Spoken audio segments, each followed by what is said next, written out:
Well, good afternoon, folks. This is Jim Hodgson and Garry Goff. Today we are at the Dallas-Fort Worth International Airport, and we are here to talk about Founders Plaza and the DFW airport itself.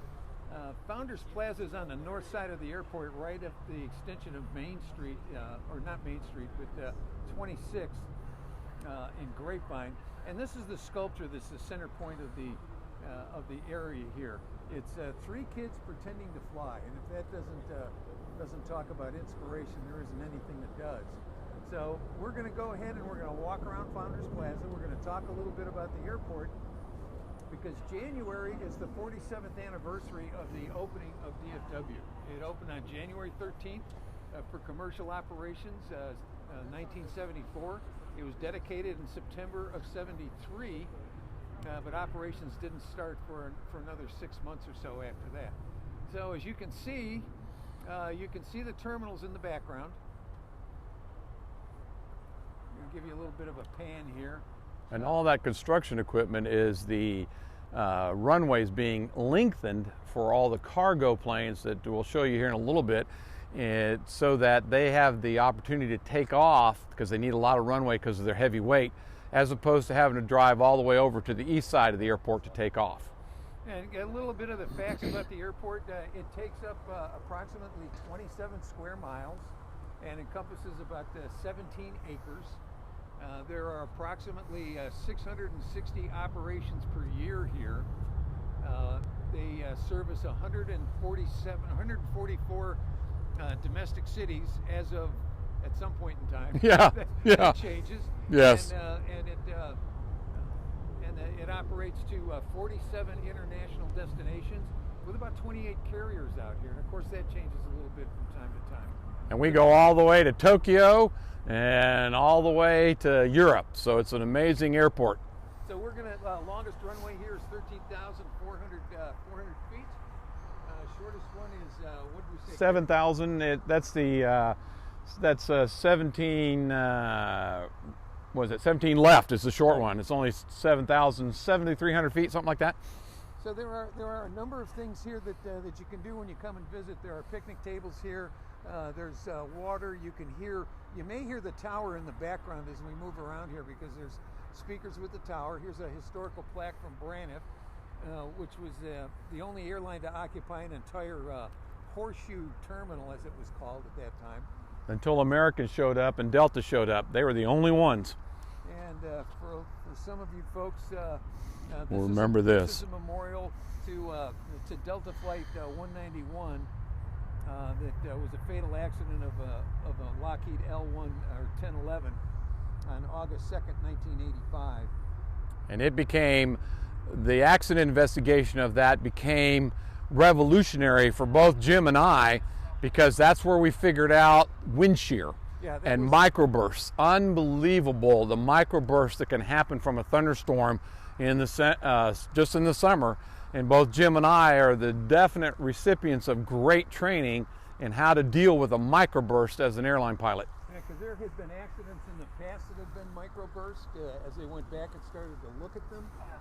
But until the Delta 191 accident, we had no idea. They had no real idea as to how severe they could be and what they could do, and it changed aviation, commercial aviation, and aviation in general. For safer, that's the thing, is unfortunately that accident took all those lives, but they did not die in vain. Our airlines are significantly safer because of that training. Now this location out here is really pretty good from the standpoint of being able to watch some operations. Of course, today it's a little bit overcast. It's kind of instrument-meteorological conditions, but they still are VFR, and we'll tell you why in a second. But here's a Boy Scout Eagle project that was done to add to the experience out here, so people can look and identify the aircraft that are flying here out of DFW. One of the easiest places for them to see airplanes is right over here on the freight ramp. This is where UPS and American and all of the other freight operations are, except for FedEx, which is on the other side. Yeah, they have their own area, and the maintenance. The American has their maintenance here, and just think, when this airport first opened up, there was no such thing. There was no UPS, there was no FedEx. back then. This is all new stuff within the past 50 years. Now, I just mentioned that we know it's not it's VFR conditions, and that's because of the rotating beacon here. The rotating beacons, you're going to find them at all kinds of airports, commercial, military. You're going to find them at helicopter pads and all the rest of it. And when the instrument conditions or when the weather conditions get below what's referred to as VFR or visual flight rules, the rotating beacon will go on in the daytime. Otherwise, it's always on from from dusk until dawn. And so right now we can tell you that the weather is at least better than 1,000-foot overcast and 3 miles of that beacon to be going. And so the colors, we got 2 colors up there, right, Gary? Yes, red and white. Oh no, colors. Well, the tower. Okay, I'm with you. I was being distracted by an MD-11 coming in. The 2 colors are a white lens and a green lens. And if you're at a normal airport, a civilian airport, it's going to be just an alternate white and green. If you're at a military airport, there's going to be 2 quick white ones and a green one. And I know there's one different for seaports and heliports, but I can't remember what they are. Yeah, heliports have got a yellow light. A yellow light. Yellow light, and water-based runways or landing facilities have yellow also. So here's a little toy. A toy for kids. I'm gonna let, ooh, that means I can do it. Yes, yes, yes. Please stay off the wall and out of the fountain. And you're about to see why you want to do that. Because, yeehaw!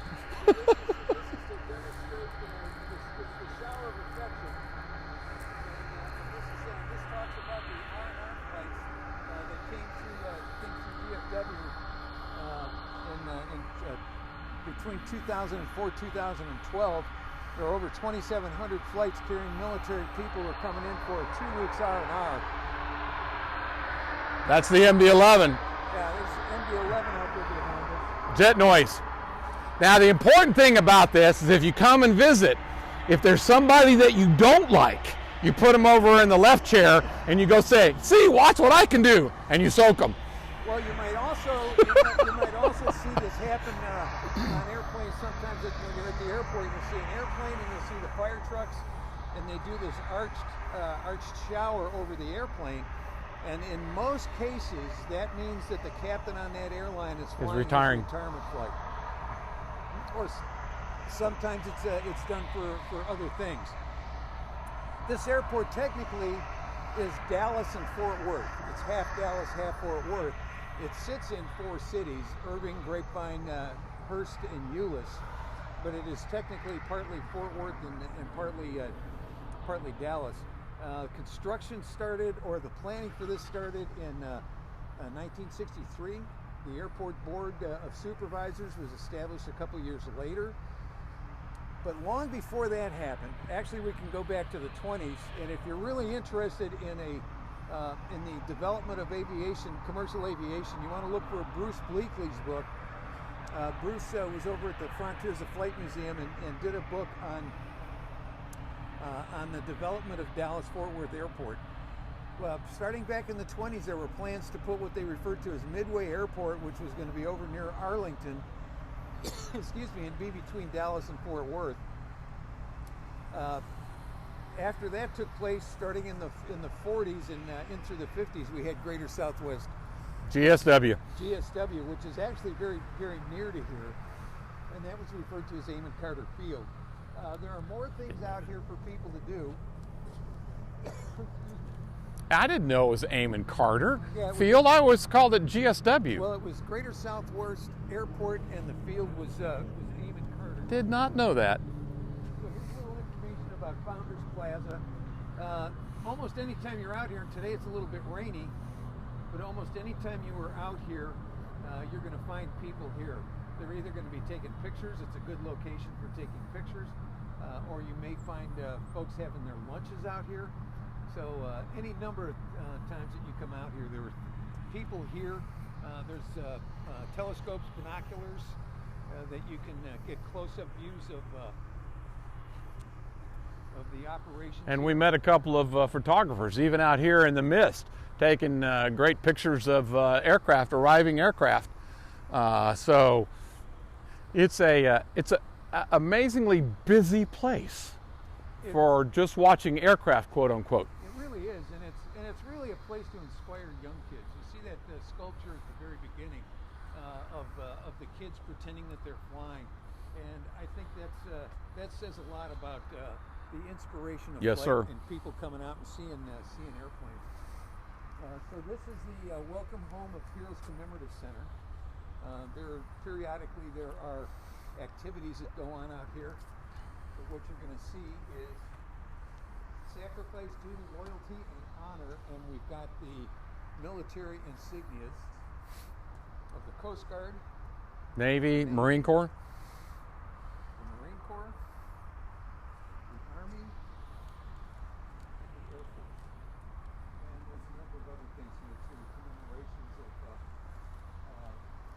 this one is a commemoration of the last R&R flight that took place here. I was involved in some of those R&R flight receptions, and I'm just going to hold on this so maybe you can see this a little bit as we talk about it. When the troops started coming back, they came back into a number of cities in the United States, and this was one of them. And it was an opportunity to meet and greet them. And I'm very proud of the fact that the people who started this whole meeting the R&R flights were the Vietnam veterans. Amen. They as a group and individually said, we are not going to allow our young fighters to come back from the Middle East and be treated the way the Vietnam veterans were. They were never welcomed home. Oftentimes they were yelled at, spit on, and that type of thing. So the Vietnam veterans really started this. And so what would happen is the flights would come in, and as they came in, they would be met by, I'd been out here a few times, and it would be hundreds of people who would meet them, giving them bottles of water, giving them snacks, giving them their cell phones so that they can call family and friends, helping them if they lived in the area here, giving them rides. It was a true welcome home, and they were the soldiers, the military people coming off the flights were absolutely stunned. They had no idea that this was going to happen. And so this took place for almost 10 years. And so you can see what says there. We've got some more plaques here. This is the 1 millionth. Welcome home, 1 millionth. And this is when it began on June of 2004. I'm going to try to do this walking backwards. I don't have high heels. And they were met with applause that would last and last and last. And it was like, you know, you feel welcome. It's an amazing feeling when you walk and there's hundreds of people clapping. And you don't even know these people. No, and it's just wonderful. And it was a feel good for everybody. Oh yeah. Oh yeah. Tears. Tears of joy. Because the Vietnam veterans were doing what they wanted to make sure did not happen to them. And on the terminals there, the USO is very, very prominently presented so that when anybody is transitioning through DFW Airport, whether in uniform or not, they get to go in and the USO will take care of them. They'll feed them, give them something to drink, spend time with them while they're sitting here waiting for their next flight. So we're very thankful to the USO that they are prominent, and the airport prominently displays their rooms here in the DFW Airport and all the terminals.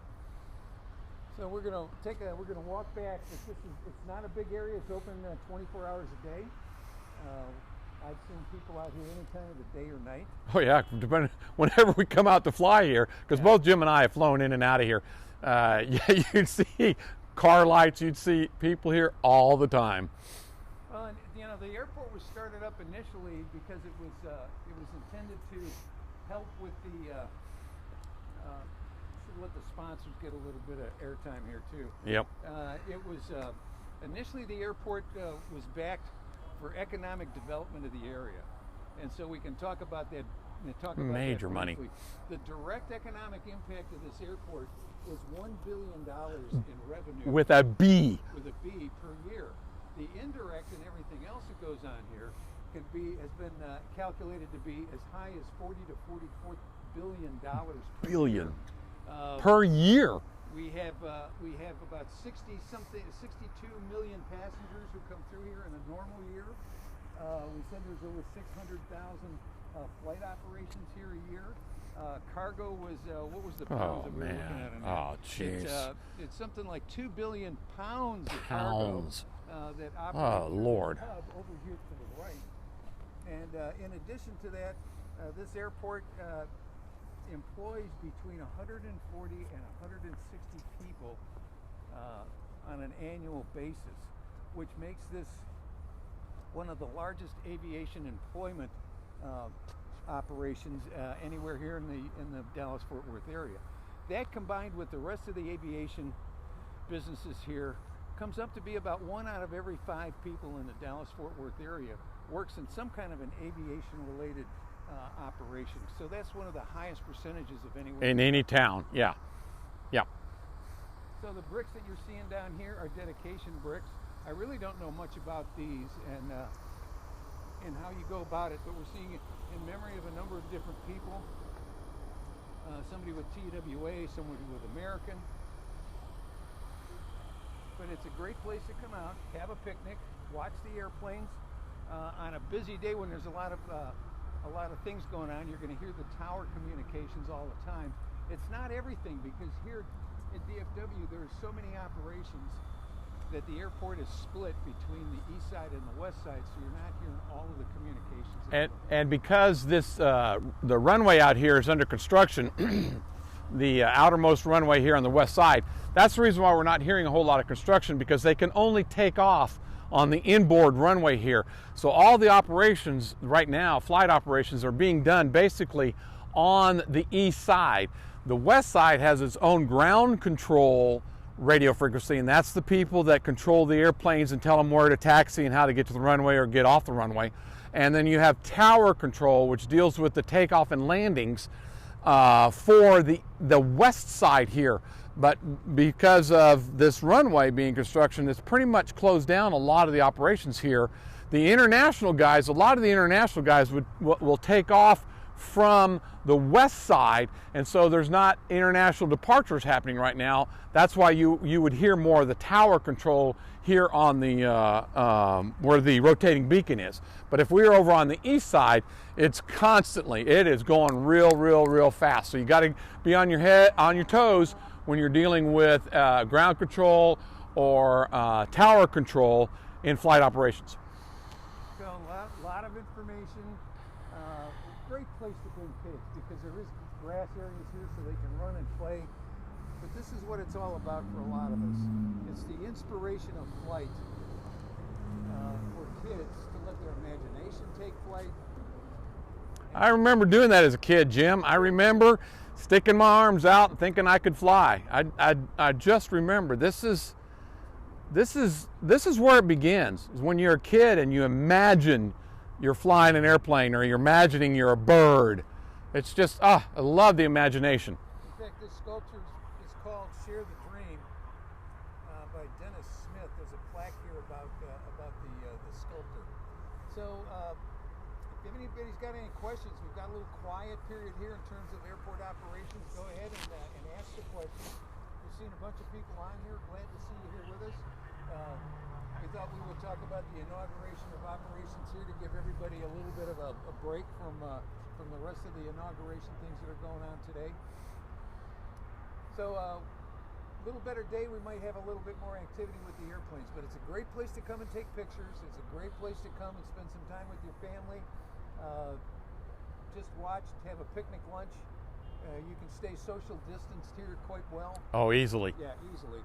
And be able to listen. Now, there's also ways, there are apps that you can get so that you can actually listen to all of the tower communications that are going on here, and flight trackers, so that you can tell when an airplane taxis out what airplane it is, where its destination is, what airline it's with, and all the rest of that type of thing. So, and you can see And here, there's nothing happening right now. And you go, well, what's going on?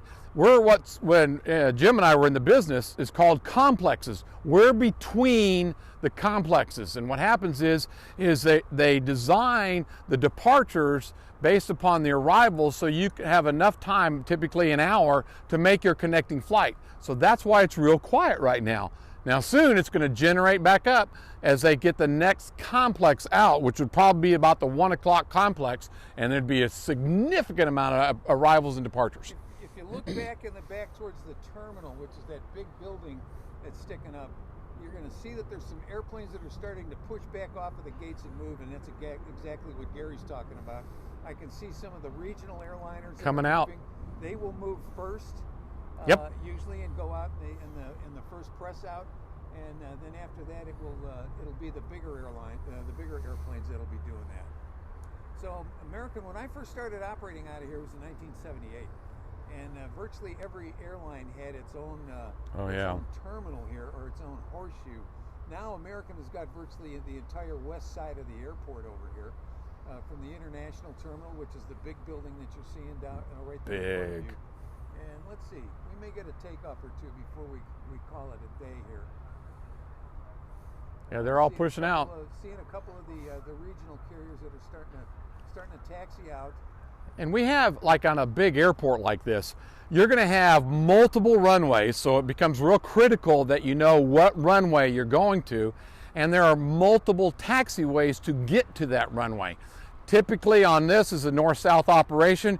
All the taxiways and runways are going to run north-south. So you're going to have an inside taxiway, which is closer to the terminal, and an outside taxiway, which is a little bit further. So you're taxiing on the inner, the outer. Are you going to be on a crossing taxiway to go from the west side to the east side, or vice versa? And then you come here to the holding area, which you're seeing this one aircraft, an American Eagle aircraft, or Envoy, whatever they're called now, is gone to, they've done all their pre-flight checks, and now they're coming out onto the runway to get clearance for takeoff. We'll watch to see if you can see him. It's a little bit small, but he's taking off. Looks like an Embraer. Yeah, looks like an Embraer. And he's starting his roll. And that's how it works. And you can maybe hear his engines. So that's what's going to have to start happening here. This is the start of the system, what's referred to as expanding as they take off. Now when they come in, taking off and coming in, this is one of the biggest airports in the country here, and it takes up all of this space so that it could expand. Initially when they built it, they said, why do you need so much space? And the intent was to build an airport that would not start to be infringed by commercial and residential areas around it, which was smart, because this is still one of the few of the airports in the country that can expand. But as Gary and I can tell you, there's what they refer to are gates. Yes. The northwest gate, the east-west gate, they all have names.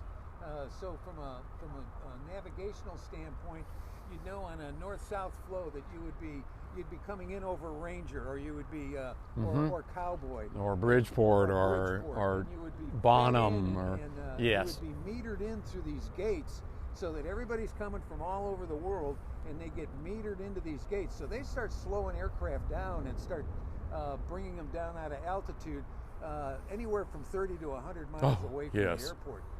So that as everybody gets in and gets in close, they're all going the same airspeed. They're all about 20 miles apart in trail of each other, unless they're in a high volume operation. And sometimes it will get to be closer than that, but it depends on weather. So it's an orchestration, it's a dance, it's choreographed. And you've got to deconflict, especially coming in from the east side with Love Field, that is the major hub for Southwest. Same way with coming in from the west side, you got to deconflict with Carswell, with all the military jets that are going in and out of Carswell. And so all of this, and Alliance Airport, all this arrival and departures, each airport has to coordinate with each other to be able to come up with a way to deconflict and have the appropriate aircraft separation to keep it a safe operation, because there's a lot of airplanes coming in and leaving. So we can see more airplanes coming out. Some are starting to arrive. Yeah, the complex is happening. So it's starting to expand. On a good day where the weather is a little bit better, the airplanes would be arriving closer together. but they're giving them a little bit more separation because of the weather. So I think for now we're going to say thanks for joining us today here at the Dallas-Fort Worth International Airport. So from Garry Goff and Jim Hodgson, thanks again for being with us. Stay safe, and we will have another adventure for you coming up on Saturday. See ya. See ya. Bye.